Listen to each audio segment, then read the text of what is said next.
Well, hello and welcome to our webinar today, Industrial Cyber Threats in the Food and Beverage Industry, Trends and Analysis. So this event is brought to you by Food Safety Magazine and is sponsored by Dragos. I'm your moderator, Adrienne Bloom, Editorial Director of Food Safety Magazine, and we really appreciate you joining us today. So the format for this webinar is going to be a little different from what you're accustomed to. I'm going to be posing questions to our distinguished panelists, and we're going to be discussing them, and that will be followed by some polling questions. So make sure to keep your eyes open for those. Also, please feel free to ask questions for our panelists at any time during the presentation, and our discussion is going to be followed by a live Q&A. So today's event is also being recorded and will be archived on food-safety.com. So we're looking really forward to having this discussion with our panelists today and having you attend and listen. Now let me introduce our presenters for this panel discussion today. So first we have Kyle O'Meara, Principal Adversary Hunter at Dragos. We also have Jason Bredemus, Vice President of IT Operations and Chief Information Security Officer at Shamrock Foods Company. We also have Larry Woods, Senior Director of Enterprise Information Security at Post Holdings Incorporated. So, welcome guys. So happy to have you here on this webinar today, and thank you for joining this panel. Pleasure. Great to be here. Great. So I would like to kick off this discussion with kind of a broad question for the three of you, and want to take a look first at what are the main objectives of cybersecurity, and kind of what you think around that very broad topic. Sure. Yeah, so I'll jump in. Yeah, go ahead. Really, as we look at it, it's first and foremost, it's support the business. So, when we think about cybersecurity, we exist because the business exists. And so we want to be able to support them, not be, something that is hampering or a barrier. And so I really look at it from, how do we balance risk, resources, and cost, and then take those and then apply technology solutions in the end. Absolutely. Yeah, and I'll add to that. We're attempting to protect our company's assets from cyber threats. As Larry said, we need to balance the risk to the need to operate and do business as well. And we need to look at it obviously also from a cost perspective. What is the cost of information security? What is the downside, right, in terms of what the cost of a breach and a recovery would be? And I would also add that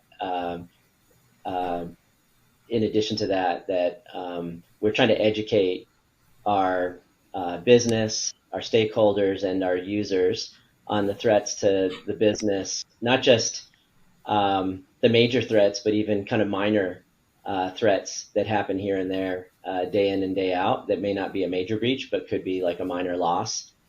So I think that there's also a huge educational aspect to what we do. I don't think I have anything else to add. I mean, thinking out, exactly what I was going to say was protect your assets and information, as simplistic as it is. Obviously taking into account everything that Jason and Larry said, but breaking it really down to like those things is your assets and information, protecting those. Mm-hmm. Yeah, absolutely. And, of course, education is important, for a client, because it's about those things that, you don't know what you don't know. So, before they can understand what issues they need to address, sometimes you have to tell them, there's things that, vulnerabilities you have that you don't know that you have. So, of course, that's very important. And, of course, businesses are in different stages of addressing their cybersecurity needs. And that leads me kind of into my next question that I'd like to pose to the three of you about the differences between IT and OT cybersecurity. Can you comment on those differences? Sure, maybe I'll start with that one. So as a cybersecurity IT professional, moving into the OT realm was relatively new to me. So it's something that I've only recently learned and we've only recently focused on. But traditional IT security obviously focused on the business information systems, the networks, required to run, I would say, the front office and the back office of a business. Or so you're dealing obviously with servers and workstations and software development, et cetera. In the OT realm, you're getting into the industrial control systems, kind of the lower level systems of a manufacturing automated, automation. In the case of our company, we run dairies, so we're getting into the PLCs, the programmable logic controllers that run our fillers, for example, our dairy fillers, our bottling machines, and things of that nature. And I would say one of the key differences is IT has a tendency, although there are some legacy systems, IT has a tendency to have a lot of new features and newer security protections. Whereas in OT, we're dealing with, in some cases, technologies that are 40 years old. And you can see the banner behind me. Shamrock has been in existence for 100 years. Our dairy was built in the 50s, and I think we might have some systems that are not much newer than that. So obviously, we're getting into older technologies that weren't designed with security in mind. And then the last thing I'll say is that yes, IT needs to run 24/7, but typically, if you have an IT outage, people are used to dealing with 1 hour, 2 hour type of systems are down. But when you're dealing with a manufacturing line, the downtime can be extremely costly.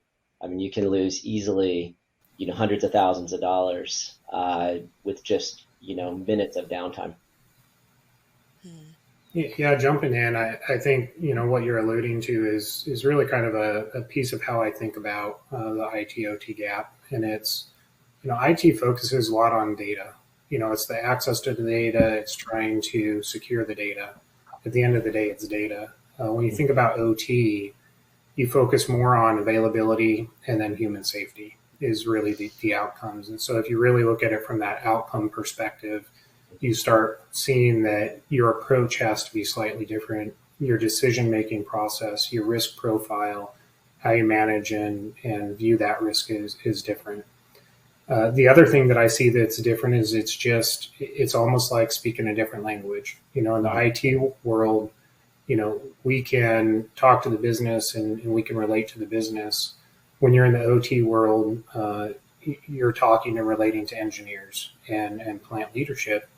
And it's just a different conversation. It's a different way of thinking. It's a different approach and mentality. And so you have to really build the human aspect into it and really draw out, what is the way that they do things? How does an engineer approach solving a problem? And how can we bring technology solutions to that help and support them? Mm-hmm. Very good point. Anything you'd like to add? No, I think, right, I think they, okay. I'm sorry. Yeah. No, go ahead. No, all right, no, so, no, yeah. So one thing that I picked up from listening to those answers is that, looking at the fact that you could have some older systems in OT and looking at, some of the differences that you're looking at between, the different types of technologies and concerns you're looking at with IT and OT is, when you're focusing on OT, how are you looking at striking a balance between operational risk and security risk for OT networks? So, for example, if you're patching systems, that could result in unplanned downtime. So, how do you kind of strike that balance between, looking at those two different types of risk, operational and security risk, when it comes to OT networks? Yeah, I can jump in. It's really coordination and communication. You have to be scoping the problem. You have to be articulating very well what the problem is that you're trying to solve, and then finding that mutual agreement on what is the right thing to do. Because at the end of the day, a lot of what we talk about and where most of the arguments are is not is it the right thing to do, it's when is it right to do it. Mm-hmm. And so really getting into that mindset of, first align on the outcome And as long as you're aligned on the outcome and what you want to do, then it's just a timing discussion, and the timing is then relative to whatever the risk is. Yeah, I think I agree. I think it's a great point that there's alignment typically on the need to secure, right? I don't think there's very many people left in the world that don't think security is a priority now, given the world that we live in and the attacks that we see constantly, particularly in our industries. And to me, it's that putting yourself in as an IT professional, putting yourself in the shoes of the engineers operating those systems, and how are they being measured? What are they being held accountable for? What pressures are they under? And how do you alleviate that and help them? And so, for example, we're just now getting into patching some of these systems where we may struggle sometimes because of the version that we're on, or the lack of vendor support, or the vendor just not wanting to accept some of the latest patches, where we focus on making sure that we have, for example, get technical, that we're doing in a virtual environment, that we're doing snapshots of systems and prior to applying patches, so then we can do a quick restoration. Now that then requires some level of validation, which means they need to put in they actually have to put in extra effort, and it also comes down to time, right? In a 24/7 environment, you have very few maintenance windows, and that's been another thing that we've been trying to do is talk about security maintenance and systems maintenance, just like we talk about machinery maintenance, right? Machines have to be maintained or they will break down. And so we're trying to have those same conversations about security that we also need, and hopefully we can time the downtime with your preventative maintenance that you're doing on the machinery, and we can also do preventative maintenance, including security patches during those times. And from like a threat hunter standpoint, I think just to add in is that, put myself in Jason and Larry's shoes, is like understanding the availability and downtime, the cost of, patching, things like that. But from a threat hunter standpoint, it's like, okay, if those things can't be done immediately, how well are their systems protected and what's surrounding the protection of those systems? Because as an adversary, if I was able to get in somehow into these environments, it's what's the damage can I do? How can I leverage these systems that are not patched or at that time? Mm-hmm. Yep. Yeah. Yeah, really interesting observations, guys. And, I liked, Jason, what you said about, giving the same amount of time and consideration to, cybersecurity maintenance and IT maintenance as you do to equipment maintenance, because, I think people might assume that it's just something that happens automatically. Systems just get updated without even having to think about it, or we don't really need to look at that. It's not something we really need to pay attention to. But, these are things you have to actively, work to ensure that not only are they being updated, but are they running correctly? Are there any, vulnerabilities there? So it's something that you have to constantly be taking a look at, just as you do with your physical equipment. Right. So, definitely things to consider. And then, as far as, Kyle was speaking a bit about, looking at, risk and hazards as far as, threats and threat actors and access. Speaking of access, another question that I had for the three of you is, how do you manage your OT vendor access? Because I think that's an important point we should discuss during this talk here. For sure. So I'll start with that one. So, we do require our vendors to get onto our networks to support our systems. And usually when they need access, they need it immediately, right? So it's typically an emergency because there's a problem with the system, it's down, and they need to get on. Oftentimes they're not in the United States.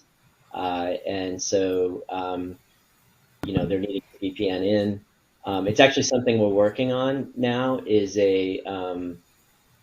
Up to now we've used more of our traditional, I'll call it on-demand IPsec VPN connections into the environments, but it's something that we're working on to provide more secure access using some different technologies, whether it's VPN or even like jump boxes where they get into the environment, and then they can only access the certain IP addresses, those that they need access to in order to do their maintenance. So we're getting more restrictive as part of our network segmentation, zero trust efforts that we're undertaking. But it's, I think, gone are the days where you want to leave a static VPN tunnel up and running to your third parties. Also, you want to apply multi-factor authentication. The other challenge is you don't typically know who these people are, so you tend to have generic accounts, which is kind of hard to get away from that. So it's really about how do you implement additional controls to Kyle's point earlier, that, okay, if you can't control this aspect of the connection, what are the other things you can do to limit the damage that an adversary would cause if they did gain access? Yeah, I mean, yeah, we've go ahead. Go ahead, Larry. Go ahead. Yeah, so you know, I think it's the MFA. You know, start there and figure out how to make sure you have a strong MFA layer. But one of the things that a couple of our business units have started going down is the kind of the non-persistent. So you don't just give a generic account and let them keep that access. Is it really, you know, we do it as a give the engineers the access to the MFA prompt. So when we're calling out for support, they're the ones that can pull the MFA prompt. They give one-time use credentials to that third party, and it allows for kind of, you know, non-persistent access that is MFA secured, that allows us to really kind of track and know how those credentials are being used or what they're being used for. We also have started layering reverse proxies in there. And so kind of even taking the next step and getting away from that traditional, I have direct IP access where if my machine is infected, it could, you know, traverse that connection, because that reverse proxy is really, you know, kind of putting that shield up that says, you know, we're not exposing ourselves to the integrity of the machine on the other side. We're creating a layer in between. Yep. I'll also add one of the things that we're doing as part of our vendor risk management project that we're undertaking right now is we're looking at risk scores of our vendors that we work with, right? So I think people have probably heard of Security Scorecard or BitSite. So, you know, you can get the kind of through the publicly available information, you can get the credit scores, called credit score for security of your vendors. So you can understand what their risk profile is, and you can adjust their access based on their risk profile. And then we also use that to communicate with our vendors, particularly the ones that maybe are less sophisticated, that they may not know that they've got threats or that they have vulnerabilities, and that they have bad email hygiene, maybe they have malware. And so that information is available, and oftentimes companies aren't aware of it. And you'd be surprised, sometimes you find large companies also have not the greatest risk scores. And in that case, it's going to take, I think, all of us, many of us, as customers, to put the pressure back on these companies to up their game when it comes to security. I mean, yeah, that was, you know, the point I was going to jump in on, is that it's not just what connections you have to your environment. It's actually looking at your managed service providers as a whole. You know, if we look back in 2021, you know, the big managed service provider that was compromised and that was leveraged to get into other companies, right? Similar situations can happen like that. But at the same time, considering, you know, the holes that you're making in your environment, when I mean holes, like the connections outbound, egressing, leaving your network, and who's allowing those connections in, you know, there's a plethora of tools out there for us threat hunters to look at that, you know, scan the internet and identify, you know, industrial control systems on the internet. You know, so if that's freely available to most people, you got to think about what the adversaries are leveraging and what they're thinking about and how they're going to take advantage of that, and, you know, looking at, you know, those, you know, connections, you know, from the environments themselves. Yeah, and using the buzzword, you know, zero trust, is don't be afraid to really look at the zero trust principles and design that access. You know, I'm not going to say design your OT networks with zero trust, because that's a whole different thing, but your remote access, you know, apply those principles, because there's a lot of great things in thinking through how you would architect somebody coming in.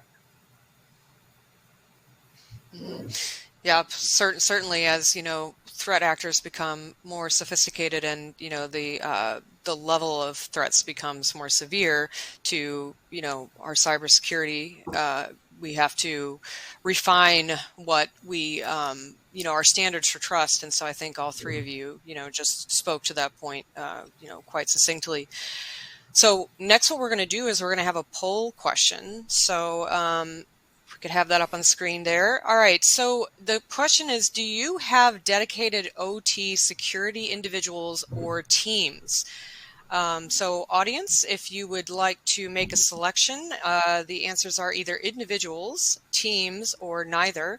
We'll put that up for about 10, 20 seconds and let you answer that question. And then we'll go over the results.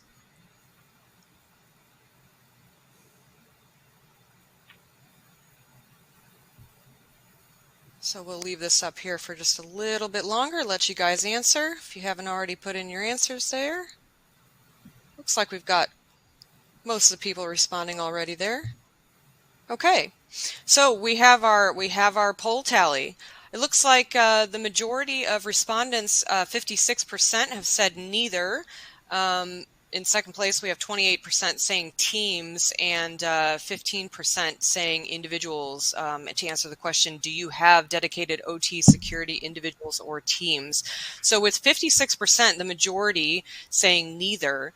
Panelists, would you like to comment at all on these responses? What you think about? Sure.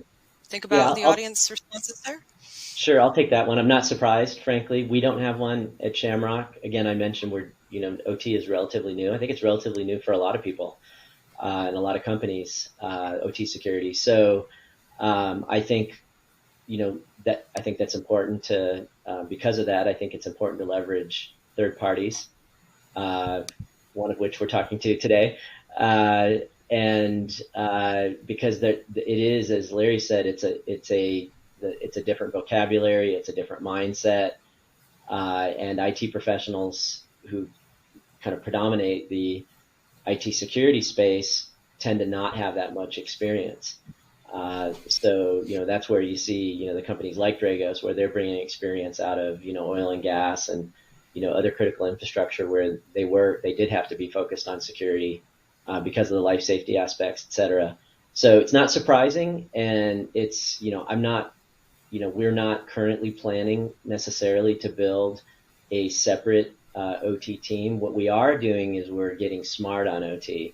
And so, for example, we are partnering. We have our cybersecurity professionals are sitting down with PLC engineers and really trying to learn more about how they work, about what it is that they're doing, how these technologies work. So we're really focused on education, side-by-side, having side-by-side conversations, and not just from a security perspective, but also generally from an IT perspective. So our journey into OT security happened kind of at the same time where our corporate IT department got more involved with our dairies, and we were already very involved on the food service side because of the automated warehouses we run, but we weren't as involved in the dairies. And so we're now in there, building servers and networks and doing things that in the past they tended to rely on third parties for. So third parties would come in and build their IT systems for them, and then they would kind of die on the vine, right? So now, as a shared service within IT, we're providing those services. So we are also trying to get smart from an IT perspective and understand the requirements of these OT systems and build up that expertise so that our security folks can engage with the IT folks that are working to support those OT systems. Yeah, I would add, it's kind of the inverse of the not surprised to see the 56% with neither, but I think it is saying a lot in the movement in OT security that there's such a high percentage of people that are dedicated, where there is actual skill being sought and built into teams, and that it has to be part of the future. It might not be a different team, but I think companies have to start really focusing and prioritizing having dedicated resources and not trying to stretch them across both areas. Great. Really appreciate those insights, guys, and thank you for commenting on the polling question there. So, kind of picking up on the thread that Jason was talking about, just from the perspective of a food manufacturer and looking at these different risks and threats that that we face in critical industries. You had talked about oil and gas, but certainly food and beverage manufacturing is a critical industry because food safety is paramount. So we need to protect our food and beverage supply from ransomware. So what can food and beverage manufacturers do to protect themselves against ransomware? Because we know these threats are out there. We know they're growing in sophistication and, in quantity and in frequency. So what can manufacturers do to protect themselves? Yeah, I'll jump in on that one. I start with thinking about this as rings. So understand your rings. Where can people potentially get in to the environment? The common for probably food and beverage, two of the most common ways are VPN access, unsecured VPN, and likely through an email, whether it's phishing, etc. And so if you know that, and then you say, okay, I understand that the next layer from that is either a user's host or a network. And then the next layer from that is likely a data center. And then the next, layer of that is your WAN. You start understanding those rings, you start figuring out what are the protective controls in each one of those rings so that you can make sure that ransomware either is contained within a ring or can't get to a ring. So using, the endpoints, thinking through if you went to a zero trust model where the users were not even connected to your network, all of a sudden phishing poses a dramatically less likelihood of ransomware being or affecting your network. And so, really looking at how do you containerize, how do you segment, how do you really move those risks around to say, down in the middle, your OT environments, what are all of the things that have to fail in order to get there? And really just building your controls to protect that. Yeah, and I'll add to, in addition to the rings that Larry described, the layers, that we really also need to look. We assume at Shamrock that we are going to get hit with ransomware.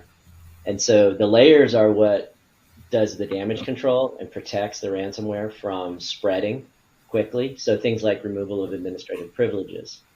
Larry already mentioned endpoint detection and response, MFA, looking at email phishing, so business email compromise, security systems. But at the end of the day, it's likely that we'll get hit. And so to me, then we need to shift quickly to recovery. How do we recover? Right. And that's where we get into immutable backups and making sure we have air gapped backups and that we can recover our systems quickly. And, in the old days, the pre-ransomware days, when we thought about disasters as IT professionals, we thought about the 9/11s or the Hurricane Katrinas, right? That it was some physical disaster that would happen. But really what's happening every day, day in and day out, hundreds of times or even thousands of times, to companies, is they're being hit with disasters, and their disaster recovery business continuity plans are being put to the test. And guess what? Most of us don't exercise them. So I also think you really need to focus on exercising the recovery, and be confident that you can recover in the case that you do get hit with ransomware. And hopefully it's isolated, and maybe it's only a small part of your network or a small part of your environment. But it's really about limiting the business impact by being able to recover quickly. I think also to add, and I think they all hit the heads on the laundry list of things, of recommendations we make, at Dragos when we're reporting out ransomware, because we're tracking ransomware daily, impacts to food and beverage, but also to many ICS verticals themselves. Throughout the last few years, there's huge major events, impacting food and beverage. And like we look for as hunters, threat hunters, we're looking for things that say like impact production. And what does that actually mean? How is that actually happening, right? It's the thoughts that start going through our heads. And the first thing that always comes to mind, and I have friends in the food and beverage industry that are in the OT security side, is segmentation. If you're not segmentating the networks, the lateral movement that ransomware threat groups use they're living off the land and they'll be able to move across the systems. So if your OT network is connected to your IT network in some way, somehow, and they're able to get access to certain machines and get access to admin privileges on those machines, they're going to be able to move into the OT environment. And you got to think about what's the impact to food safety. Is that, impacting, sanitation machines and turning those things off, impacting sort of, the refrigeration of things, changing temperatures there. What's that do? Then that turns into that continuity, how long are we going to be offline? Do we fix that? How much production is used? What's the cost to the business now that we've lost that food because that has to be taken off the line because it wasn't, sanitary or wasn't chilled to the right temperature or heated to the right temperature. So things to think about from that business impact. But, going down the list, it's, segmentation, least privileges, that prevents out the gate those adversaries, those threat groups that if they do compromise your network from moving laterally across the systems from IT to OT.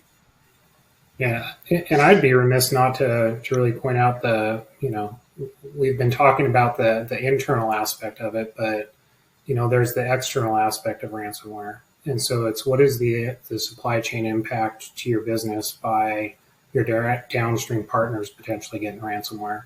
Mm-hmm. Yeah, Jason brought it up a little earlier with third-party risk management and doing scorecards. We're looking at a larger within Post Holdings a supply assurance initiative, which is how do we understand a little bit better about the technical controls that people have in place, so that we can look at supplier diversity and different indicators to say could that company potentially affect Post Holdings. And if so, how are we going to mitigate that? And how do we ensure that we can continue to produce food should one of those companies get ransomware and have production impacted for some period of time? Great point. Yeah, absolutely. Definitely great points. And, some of the things that Larry and Kyle said, when Larry's talking about protective control for networks, and then Kyle was talking about segmentation, the importance of that, that kind of made me want to ask a question, probably directed at Jason, about network level segmentation between IT and OT. Is that something that you do at Shamrock? So we do, by luck. I mentioned earlier that we had third parties implement a lot of our networks and systems, so they implemented their own firewalls. And at first, within IT, we were really annoyed, right? Because we're like, oh gosh, we got to go through the firewall to get to their network to help support them. And now we're like, this is golden. We've already got built-in segmentation with the internal firewalls in place between our networks. Mm-hmm. So now what we're doing is we're getting down though to the level of that micro segmentation and that zero trust, right? So there's a firewall between IT and OT, but it doesn't help you a whole lot if you're allowing everything to pass through, right? And so it's really about tightening down the firewall rules, as well as segmenting the network out further within both the OT and the IT environments. Mm-hmm. So, Kyle, would you say that segmentation should be something that should be built in from the outset? I mean, personally, as a threat hunter, yes, I understand there's risk and all the other things, and and time and to think of it through my simple mind of threat hunting, absolutely, right? Like that's going to cause the shutdown of facilities and cost companies millions of dollars. Like I said, there was numerous events in 2021 that we can look back on that were public. JBS Foods, the cost of that industry getting targeted. Molson Coors. The brewing company, right? So those publicly ones that mentioned that production was shut down and the cost what that cost them, because you can dig up all these documents about it. I think that slow down adversaries a little bit. Obviously, if there's adversaries that are in your network and they're taking their time, they're gonna where there's a will, there's a way, right? But at least slowing them down, potentially stopping them, is that segmentation would prevent a lot of, at least the OT side of the house being turned off, right? You'd be able to still manufacture what you're doing ideally. You might lose services on your IT side if, the ransomware is able to spread that way, but prevent it, from completely shutting down your business as a whole, I'm sure, as Jason alluded to, I think, or maybe it was Larry, the cost of, being down for a minute, what's that actually cost? Not because you turned off the machines on your own, but someone else turned them off, Mm-hmm. Mm-hmm. So, in addition to things like security risks and the hazards posed by things like ransomware, there's also some issues such as software integration, things that we maybe look at as, slightly smaller issues or less, scary issues that do need to be addressed also when we're looking at cybersecurity, though. So another question that I have for the panelists is that, how would you deal with something like unsupported operating environments, such as Windows 7 in your OT environments? I'll jump in and just say it's a constant challenge. It's a hazard in the business, and it really requires a lot of vendor interaction.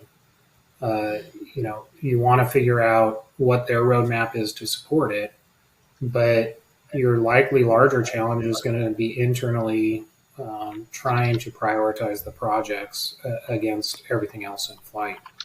Improving one of the manufacturing lines is likely going to be prioritized higher than trying to, re-engineer, update an existing line that's working perfectly, but just has an older operating system. And so really going back to the controls, it's, looking at how do you put compensating controls in that environment around that Windows 7 box. Jason mentioned the keywords of microsegmentation. How do you microsegment those individual workloads to reduce that risk, but support the business in being able to achieve their goals of, more growth, increase output while being safe at the same point in time? Yeah, I'll add it. It is a constant challenge. What we've found is that in some cases, you'll have equipment that, in order to upgrade the computer operating system, the SCADA system or the HMI system, you have to. The vendors will require you to update much of the machinery, which could cost hundreds of thousands or even millions of dollars. So oftentimes it's not an option. Right. So one of the approaches we've taken is completely disconnecting that insecure operating system from the network and only allow it to communicate with the system that it operates, as well as, again, trying to put some pressure on the vendors to get them to update their applications so that they can support the newer, more secure operating systems. Another challenge with running the old operating systems is you tend to be running on older hardware also, right, which is getting harder and harder to find, right? So just even having a cold spare is critical there. So it is a challenge. We're trying to limit it to the extent that we can. The microsegmentation obviously helps as well, so that you're limiting if those have to be on the network, that they have to that you're at least limiting what can access them. Okay, great insights. Thank you, guys. So next we have another polling question for the audience to participate in. And that question is, have you built an OT-specific incident response plan? So just go ahead and select your answer there. We'll leave that up for 10 or 15 seconds to give everybody a chance to respond.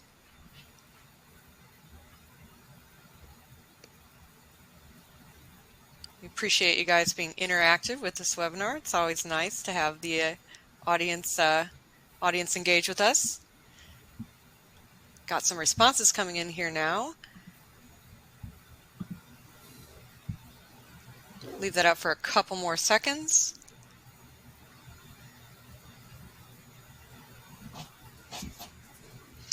Okay, and so the answer to our polling question, have you built an OT-specific incident response plan?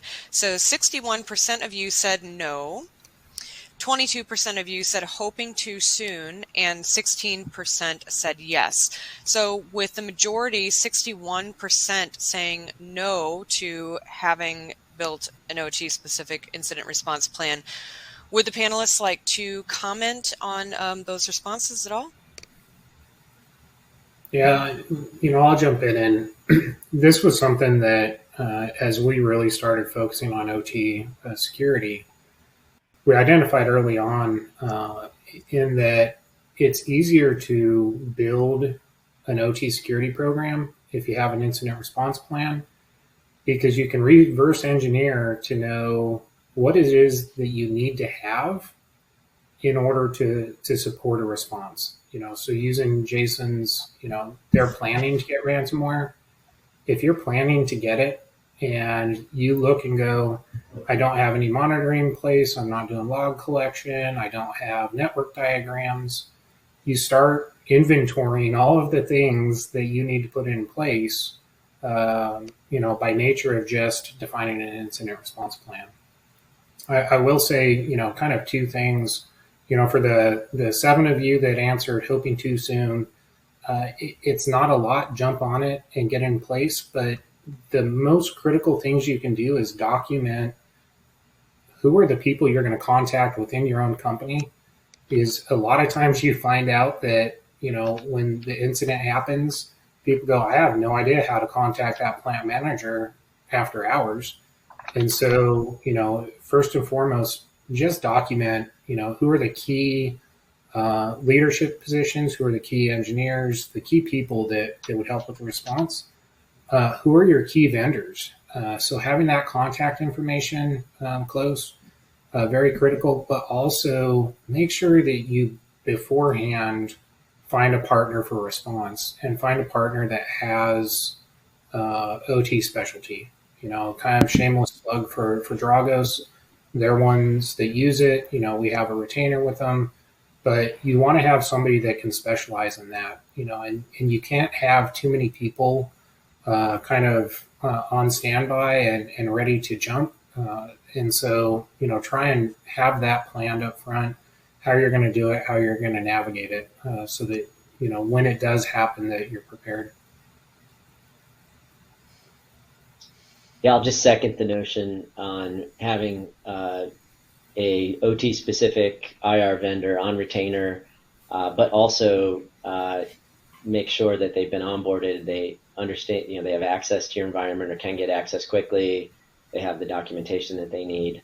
As far as a specific plan, one way to start is if you have a cyber incident response plan, do a tabletop with OT and see where things kind of vary, right, in terms of your IT specific incident response plan, because you may find that it's just a different path that from a flowchart perspective, right, that you flow down a different path. So it may not need to even be specific so much as that it just branches off. If you all of a sudden get into, okay, now we're dealing with ransomware in our HMI systems. What does that look like versus ransomware in our file shares or what have you? And actually, we did a tabletop where ransomware impacted one of our automated warehouses, which was a combination of OT and IT, right? Because we had the WMS, but we also had PLCs that control the conveyor system, zebra printing. We said, okay, zebra printing is down. What does that mean from a business continuity perspective? So I think that's one way you can kind of get jump started on the OT specific plan, is do that tabletop exercise. Yeah, those are great examples, Larry and Jason. Thanks for sharing those. So to kind of wrap up our panel discussion, I want to move again to kind of looking at the design of a network. And a question that I'm curious about for all of you is, if your OT network is on its own Windows domain, is that a part of the network design? Yeah, I'll take that one. So it's a mix right now, but we are moving towards a separate domain for the OT environments. Of course, the first reaction from IT guys is, oh my God, I got to build another domain and I have to have another domain to manage and, so on and so forth.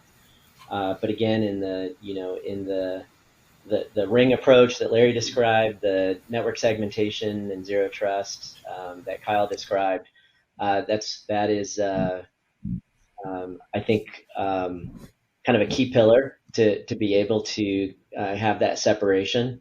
And you can set up trust relationships, right? You can set up one-way trust, et cetera.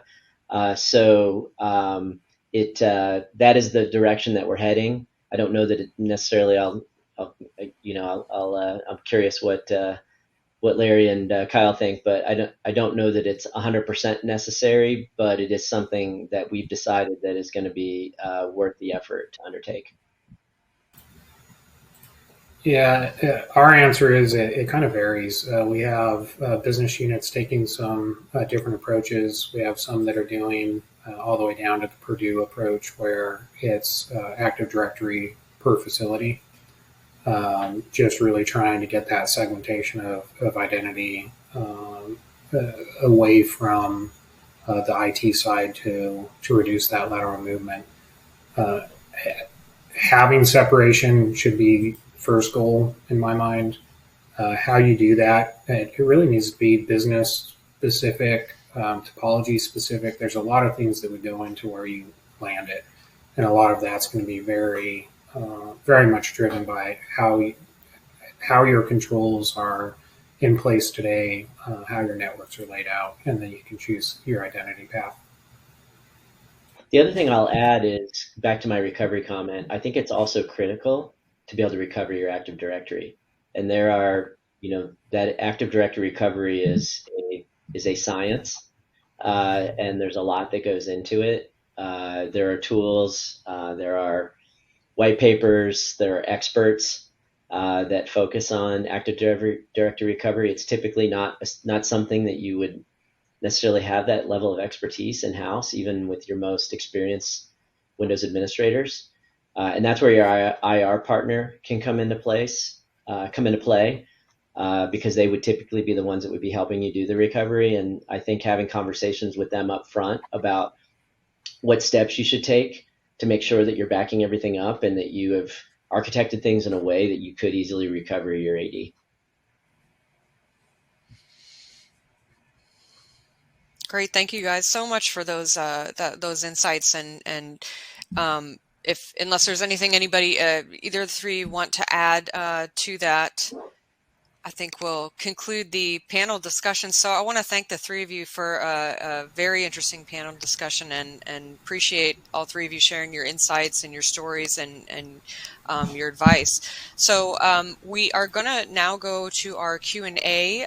Before we do that, I would like to just remind you that we love your feedback for our webinar survey to help improve our programs. And audience, please feel free to continue submitting questions for our presenters. As we launch into the Q&A, we can sort those and get to those if we have time. And so what we're going to do now is start addressing questions that we've received during the program. So let's get this party started. All right. So first question for all of you. I'll just throw these out and pose them, and then whoever would like to pick up on them, go right ahead. All right, so first question. Does IT operations monitor your OT networks? I can start with that one. So in some cases, Jason. we do. Yeah, in some cases we do.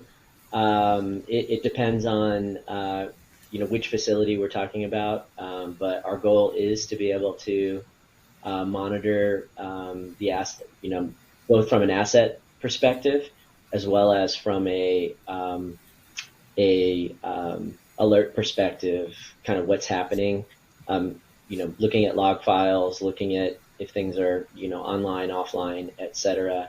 Again, you get into these are different technologies in some cases, so you have to work closely with the engineering groups within your ICS environments in order to be able to do that, though. I also think just to add into like the response perspective, if something does happen, if you're able just to maybe you're not monitoring right now, but able to create logs in certain places and things like that. Because when the IR teams come in, like my colleagues across Drago, so I'm not going to speak for everything the great things they do on the IR team, into response team, but like having that data, like at least some logs, at least something that's saved off and stored somewhere else off some way somehow help in a response situation. So thinking from that angle. Interesting. All right. Thank you, Jason and Kyle. Those are good answers. All right. So another question for you. This is interesting. All right. How do you manage patching of OT systems when vendors threaten to not support you if you patch?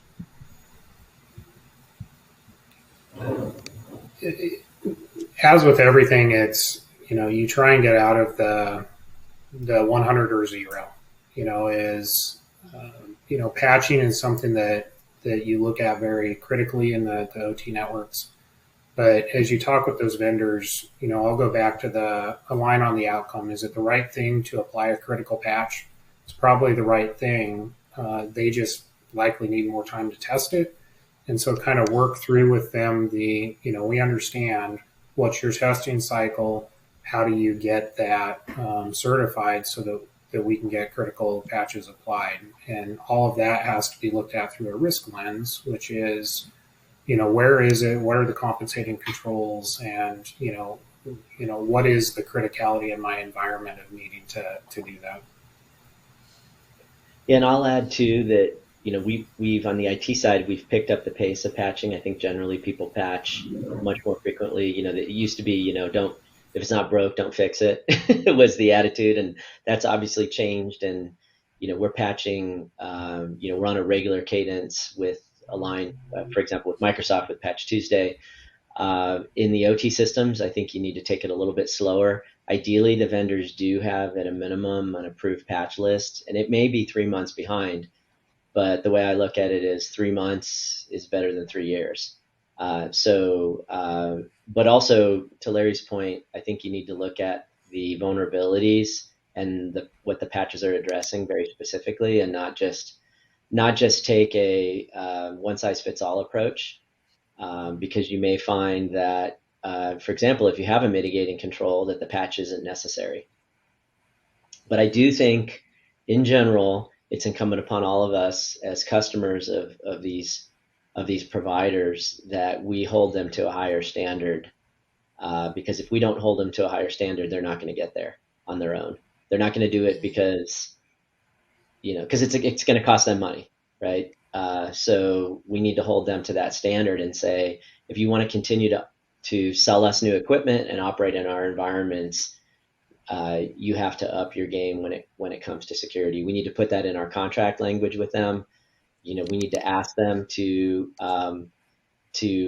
Larry talked about, we talked about vendor risk management and supplier assurance. Is we need to put teeth into our agreements that say that you're going to show to us that you maintain that you have some sort of security framework, and that you have security certifications and compliance and things like that, or else we're not going to buy from you. And I think just to add to that all as well is just playing a little devil's advocate and going back to the first question. It seems like if you're mature enough to be thinking about patching systems in your OT environment, you should start. And you're having trouble with some vendors. The flip of it was like you should probably think about, then if you can't get them to produce patches, think about monitoring your environment as well, right? Just to play a little devil's advocate, depending on your maturity level and your risk and things like that. But think in a simplistic way, if you're thinking about patching, you should also be thinking about monitoring, because if you can't patch, you want to watch out for what's going on in that network, right? Yeah, especially if you're not segmented, right? We can keep ballooning this back up to the original questions, right? Yep. Great thoughts, guys. Thanks for clarifying that. All right, I have another question for you. So what do you look for when engaging with an external SaaS cloud-based software provider? Can you share any best practices that you tend to gravitate toward? So I mentioned contracting. So we make sure that we've got language inserted in all of our agreements about security controls, data privacy, that we try to go into. And obviously, it depends on the company, right? If you're dealing with a Salesforce, right, they're not going to tend to, unless you're a massive customer of Salesforce, they're not going to necessarily allow you to redline their agreements, right?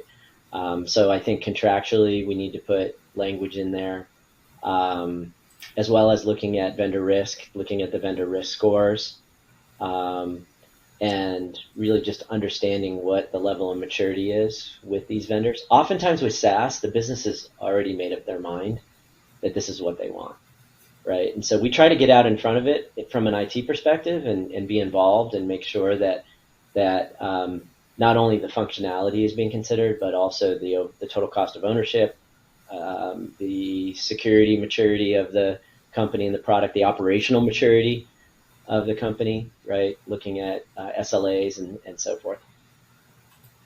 Yeah, and I think looking at, if you don't have a third-party risk management program, really start thinking about how you would, kind of crawl, walk, run on that. But you should be collecting some sort of security collateral with every agreement. So a lot of SaaS providers will have a SOC 2 Type 2.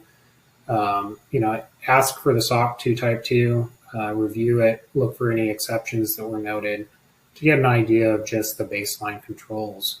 From there, you can then kind of look and build your own questionnaire that says, I'm more passionate about, whether it's MFA and I want to know, some more details about how you're doing your backup and recovery.